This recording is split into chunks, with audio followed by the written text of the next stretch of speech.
وَلَوْ يُؤَاخِذُ اللَّهُ النَّاسَ بِظُلْمِهِمْ مَا تَرَكَ عَلَيْهَا مِن دَابَّةٍ وَلَكِن يُؤَخِّرُهُمْ إِلَى أَجَلٍ مُّسَمًّى فَإِذَا جَاءَ أَجَلُهُمْ لَا يَسْتَأْخِرُونَ سَاعَةً وَلَا يَسْتَقْدِمُونَ وَيَجْعَلُونَ لِلَّهِ مَا يَكْرَهُونَ وَتَصِفُ أَلْسِنَتُهُمُ الْكَذِبَ أَنَّ لَهُمُ الْحُسْنَىٰ لا جرم أن لهم النار وأنهم مفرطون۔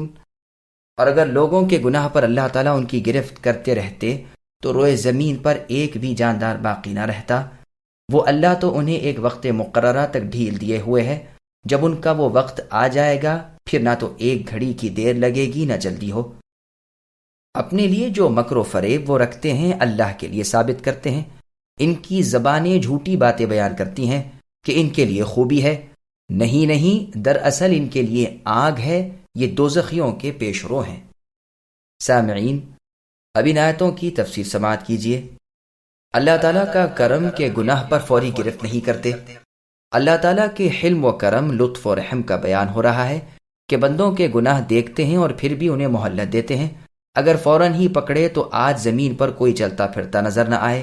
انسانوں کی خطاؤں میں جانور بھی ہلاک ہو جائیں، گیہوں کے ساتھ گھن بھی پس جائے، بروں کے ساتھ بھلے بھی پکڑے میں آ جائیں، لیکن اللہ سبحانہ و تعالیٰ اپنے حلم و کرم، لطف و رحم سے پردہ پوشی کر رہے ہیں، درگزر فرما رہے ہیں، معافی دے رہے ہیں، ایک خاص وقت تک کی مہلت دیے ہوئے ہے، ورنہ کیڑے اور بھنگے بھی نہ بچتے۔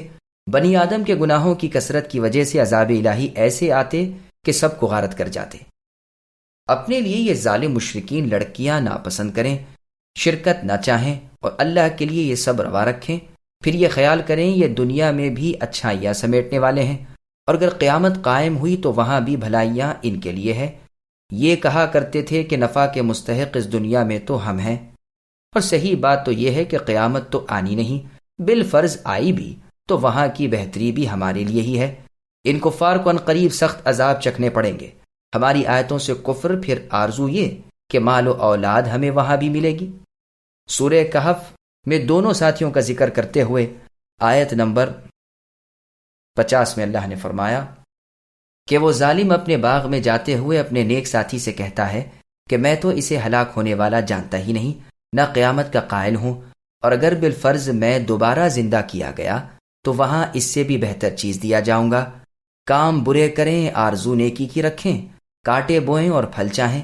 کہتے ہیں کہ کعبۃ اللہ کی عمارت کو نئے سرے سے بنانے کے لیے ڈھایا تو بنیاد میں سے ایک پتھر نکلا جس پر ایک کتبہ لکھا ہوا تھا، جس میں یہ بھی لکھا تھا کہ تم برائیاں کرتے ہو اور نیکیوں کی امید رکھتے ہو۔ یہ تو ایسا ہی ہے جیسے کاٹے بو کر انگور کی امید رکھنا۔ بس ان کی امیدیں تھیں کہ دنیا میں بھی انہیں جاہ و حشمت اور لونڈی غلام ملیں گے اور آخرت میں بھی۔ اللہ تعالیٰ فرماتے ہیں دراصل ان کے لیے آتش دوزخ تیار ہے، وہاں یہ رحمت رب سے بھلا دیے جائیں گے اور ضائع اور برباد ہو جائیں گے۔ آج ہی ہمارے احکام بھلائے بیٹھے ہیں، کل انہیں ہم اپنی نعمتوں سے بھلا دیں گے، یہ جلد ہی جہنم نشین ہونے والے ہیں۔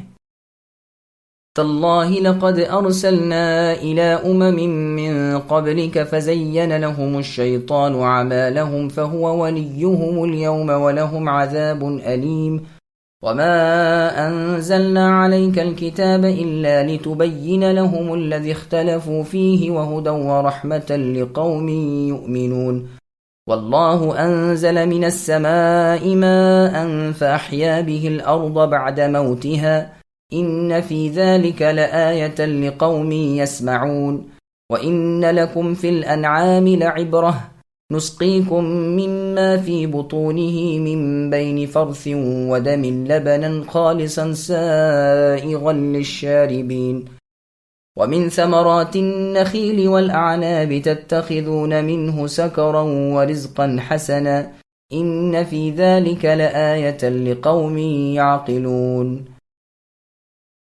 اور قسم ہے اللہ کی، ہم نے اے نبی آپ سے پہلے کی امتوں کی طرف اپنے رسول بھیجے، لیکن شیطان نے ان کی بدعمالیاں ان کے نگاہوں میں جچتی ہوئی دکھائی دیں۔ وہ شیطان آج بھی ان کا رفیق بنا ہوا ہے، ان کے لیے دردناک عذاب ہے۔ اس کتاب کو ہم نے آپ پر اسی لیے اتارا ہے کہ آپ ہر اس چیز کو کھول دیں جس میں وہ اختلاف کر رہے ہیں، اور یہ رہنمائی اور ایمانداروں کے لیے رحمت ہے۔ اور اللہ آسمان سے پانی برسا کر اس زمین کو اس کی موت کے بعد زندہ کر دیتے ہیں، یقیناً اس میں ان لوگوں کے لیے البتہ نشان ہے جو سنیں۔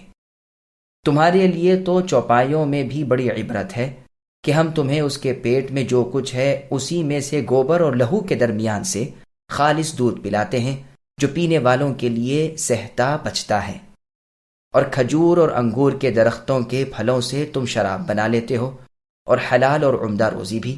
جو لوگ عقل رکھتے ہیں ان کے لیے تو اس میں بھی بہت بڑی نشانی ہے۔ سامعین، اب ان آیتوں کی تفسیر سماعت کیجیے۔ ہر نبی کو ہی جھٹلایا گیا۔ اے نبی محمد صلی اللہ علیہ وسلم، آپ تسلی رکھیں، آپ کو آپ کی قوم کا جھٹلانا کوئی انوکھی بات نہیں۔ کون سا نبی آیا جو جھٹلایا نہ گیا ہو؟ باقی رہے جھٹلانے والے وہ شیطان کے مرید ہیں، برائیاں انہیں شیطانی وساوس سے بھلائیاں دکھائی دیتی ہیں۔ ان کا ولی شیطان ہے، وہ انہیں کوئی نفع پہنچانے کا نہیں، ہمیشہ کے لیے مصیبت افزا عذابوں میں چھوڑ کر ان سے الگ ہو جائے گا۔ قرآن مجید حق و باطل میں، سچ جھوٹ میں تمیز کرانے والی کتاب ہے۔ ہر جھگڑے اور ہر اختلاف کا فیصلہ اس میں موجود ہے۔ یہ دلوں کے لیے ہدایت ہے، اور ایماندار جو اس پر عامل ہیں ان کے لیے رحمت ہے۔ اس قرآن سے کس طرح مردہ دل جی اٹھتے ہیں، اس کی مثال مردہ زمین اور بارش کی ہے۔ جو لوگ بات کو سنیں سمجھیں وہ تو اس سے بہت کچھ عبرت حاصل کر سکتے ہیں۔ خون اور گوبر کی آمیزش سے پاک دودھ اللہ تعالیٰ کی قدرت کی نشانی ہے۔ اونٹ، گائے، بکریاں وغیرہ بھی اپنے خالق کی قدرت و حکمت کی نشانیاں ہیں۔ بطونی ہی میں ضمیر کو یا تو نعمت کے معنی پر لوٹایا ہے یا حیوان پر۔ چوپائے بھی حیوان ہی ہیں۔ ان حیوانوں کے پیٹ میں جو الا بلا بھری ہوئی ہوتی ہے اسی میں سے پروردگار عالم تمہیں نہایت خوش ذائقہ، لطیف اور خوشگوار دودھ پلاتے ہیں۔ اور سورہ مؤمنون کی آیت نمبر 21 میں ہے بطونہا۔ دونوں باتیں جائز ہیں، جیسے سورہ مدثر کی آیت نمبر 11 اور 12 میں ہے، کلا انہا تذکرہ فمن شاء ذکرہ میں ہے، اور جس طرح سورہ نمل کی آیت نمبر 35 میں ہے، انی مرسلۃ الیہم بہدیۃ فناظرۃ بما یرجع المرسلون فلما جاء سلیمان۔ مراد اس سے مال ہے، جانور کے بطن میں جو گوبر خون وغیرہ ہے، ان سے بچا کر دودھ تمہارے لیے اللہ تعالیٰ نکالتے ہیں۔ نہ اس کی سفیدی میں فرق آئے، نہ حلاوت میں، نہ مزے میں۔ معدے میں غذا پہنچی، وہاں سے خون رگوں کی طرف دوڑ گیا، دودھ تھن کی طرف پہنچا، پیشاب نے مثانے کا راستہ پکڑا، گوبر اپنے مخرج کی طرف جمع ہوا، نہ ایک دوسرے سے ملے نہ ایک دوسرے کو بدلے۔ خالص دودھ جو پینے والے کے حلق میں بآرام اتر جائے، اللہ کی خاص نعمت ہے۔ اس نعمت کے بیان کے ساتھ ہی دوسری نعمت اللہ نے بیان فرمائی کہ کھجور اور انگور کے شیرے سے تم شراب بنا لیتے ہو۔